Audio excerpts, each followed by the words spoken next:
kita perlu meningkatkan ketakwaan. Nah, tapi kelihatannya kok masih belum tegas nih kayak makna takwa tuh gimana? Bagaimana mau meningkatkan kalau kita nggak tahu takwa itu apa kayak? Nah, barangkali bisa dipertegas lagi definisinya sehingga kita punya frame yang jelas memandang takwa itu seperti apa. Silakan gitu. Ayat Al-Quranul Karim memang dalam surah Ali Imran tadi memang menjadi ayat, salah satu ayat favorit para khatib ya. Khatib membacakan ayat itu bukan karena favoritnya, itu bukan, tetapi memang wasiat takwa itu termasuk rukunnya khutbah itu sendiri. Maka kalau tidak ada wasiat takwa, khutbahnya itu kurang.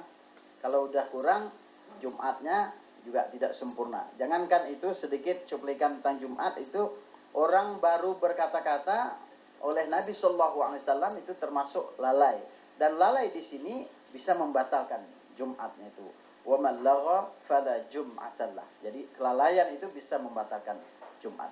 Baik, berkenaan dengan definisi secara umum, takwa itu yang kita terjemahkan secara harfiah, sebenarnya takwa itu menjaga seluruh perintah Allah Subhanahu wa taala, mengamalkan seluruh perintah Allah Subhanahu wa taala sekuat tenaga dan menjauhi seluruh larangannya. Inilah bahasa terjemahan umum yang diketahui oleh kita secara umum ya. Tetapi Al-Qur'an secara filosofi menjelaskan takwa itu yang diuraikan oleh Quran itu sendiri. Seperti alladzina yunfikuna fis sarra wad dharra wal kadhimin wal ghaid wal 'afina 'anil nas. Itu termasuk orang-orang yang oleh Quranul Karim disebut ciri-cirinya orang-orang yang disebut sebagai orang bertakwa. Pada awal-awal surah Al-Baqarah kita lihat Bismillahirrahmanirrahim, Zalikal kitab la raiba fihi hudan lil muttaqin. Itulah Quran, sebuah kitab yang di dalamnya la syakkum fihi, tidak boleh ada keraguan di dalamnya, hudan lil muttaqin, dia menjadi petunjuk bagi orang-orang yang bertakwa, jalan hidayah bagi orang-orang yang bertakwa, yang punya sifat takwa. Siapa mereka? Bukan Nabi SAW menjelaskan itu, tetapi Quran sendiri menguraikannya. Bapak Ibu, saya yakin baik yang di sini apalagi yang di rumah sudah hafal. Apa itu? Alladzina yu'minuna bil ghaibi wa yuqimuna as-salata wa mimma razaqnahum yunfiqun. Itu termasuk Al-Quran menerjemahkan tentang ciri-ciri orang bertakwa itu, Bang. Jadi Quran sendiri telah menafsirkan sifat takwa itu dengan sangat rinci. Pertama, apa kata Quran? Alladzina yu'minuna bil ghaib. Seorang yang punya sifat takwa mutlak harus punya keyakinan terhadap yang gaib. Yang gaib di sini tafsir menerjemahkan gaib itu paling sederhana, ma ghaba 'anil 'ain. Apa saja yang tidak nampak oleh mata, gaib. Jangan bicara tentang malaikat, Allah, kitab-kitab yang terdahulu. Apa saja yang tidak nampak oleh mata kita, kita yakini itu ada, itu termasuk gaib. Tetapi dalam kata-kata gaib di sini memang lebih halusnya Quran menerjemahkannya dengan kepercayaan dan keyakinan kita kepada Allah Subhanahu wa taala dan urutan-urutannya termasuk pada malaikat. Wa yuqimunas shalah, wa yuqimus shalah. Dan di samping yakin terhadap yang gaib itu fondasi iman, juga ada perbuatan dari buah iman. Apa itu? Melakukan perintah agama. Perintah agama yang paling utama dalam Islam tidak lain dan tidak bukan sholat. Itu makanya disebut itu. Jadi kalau umpamanya sekira dalam puasa ini kita berpuasa, tetapi belum sempat sholat, ini agak sedikit aneh sebenarnya. Karena perintah puasa ini kan la'allakum tattaqun, itu sebenarnya mengarahkan kita untuk mencapai derajat takwa. Tetapi kok pondasi-pondasi takwa itu kita tinggal.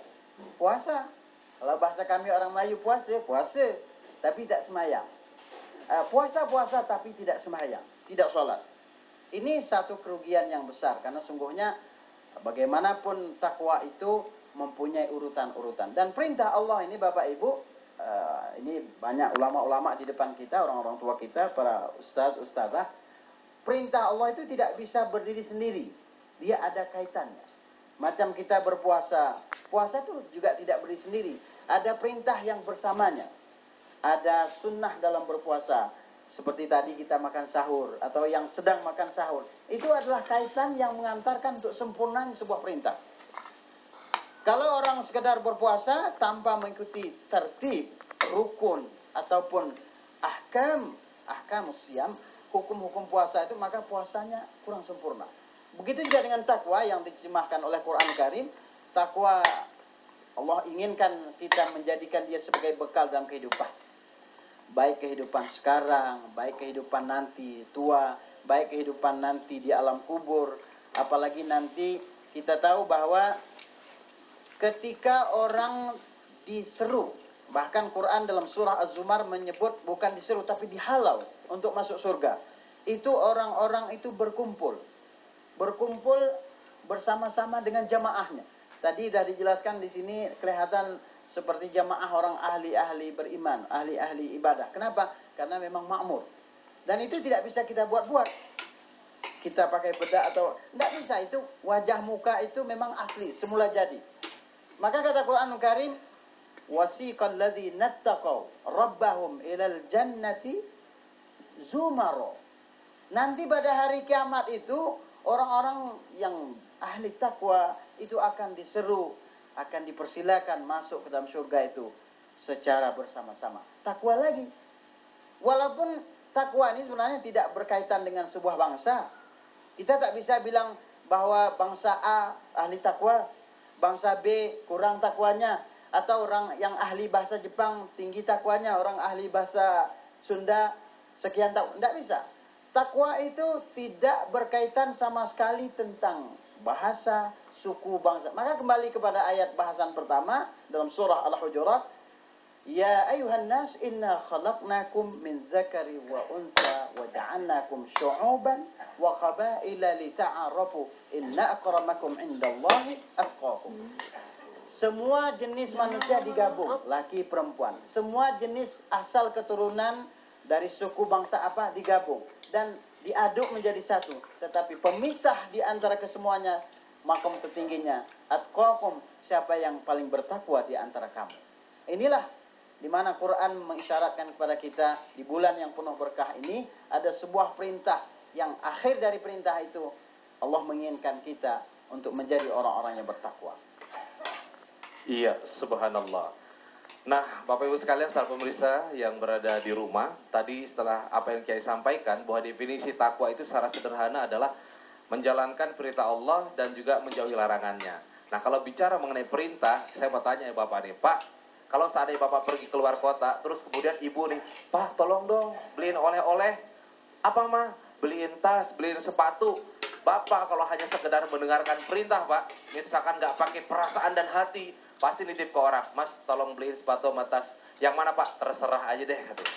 Tapi kalau berdasarkan pakai perasaan cinta, itu akan lain. Bapak akan datang ke toko itu, Bapak pilih tas yang bagus, Bapak lihat sepatu yang bagus, yang Bapak pikirkan, oh kira-kira istri saya suka atau tidak deh. Demikian juga ibu, dalam menyiapkan makanan. Kalau dengan cinta tuh Bu ya, ngaduk sayurnya beda Bu. Tapi kalau nggak dengan cinta, dasar laki-laki itu. Itu akan lain. Nah tadi seperti Kiai sampaikan, bicara mengenai cinta, cinta itu adanya di hati. Hati inilah yang kita masukkan dengan sesuatu yang gaib, yang hanya tahu kita saja kepada Allah. Nah, barangkali di Ramadan ini kita melatih ya, bagaimana hati kita bisa lembut ya dengan Ramadan ini, dan semoga saja tentunya ketakwaan juga akan meningkat. Baik, kita akan kembali lagi setelah pesan-pesan yang berikut ini.